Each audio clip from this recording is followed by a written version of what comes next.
Shunday bahaybat avtobus necha litr yog' ketadi? Nima deb o'ylaysizlar? Qo'larni ko'rganmiz. Aynan mana shu buni maslin filtri bo'ladi. Yonidagi bo'lsa ko'rishingiz mumkin. Centranik.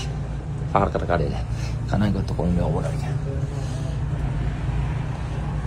Ona quyish uchun motoriga xuddi shunaqa qilib aynalib o'tamiz.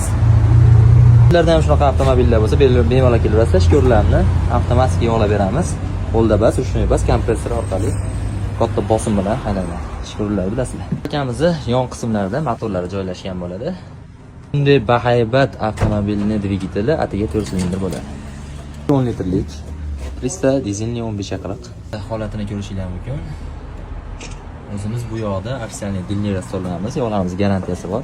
Aynan o'zlaring tushunganlaringdek 10 litr yog' ketadi 1 litr filtri bilan. 9 litr motorga 1 litr filtriga. Agar motorning maslini almashtiradigan bo'lsanglar, Isuzu yoki avtobuslarda almashtirmoqchi bo'lsanglar, обязательно birinchi filtriga 1 litr yog' quyib olishingizni tavsiya qilamiz. Kattalariga 2 litrgacha yog' ketadi, filtriga 20 litr motoriga ketadi. 18 litr quyasizlar. Birinchi filtrni to'ldirib olmaysizlar, maslin chirog'i yonib qoladi. Agar sizda ham xuddi shunaqa tanishinglarda avtomobil bo'lsa yoki o'zingizda bo'lsa, bemalol olib kelishingiz mumkin. Chiroyli qilib dizelli bo'ladi, avtomobildan qat'iy nazar yog'larni almashtirib, garantiyali qilib ishlayni bitirib beramiz.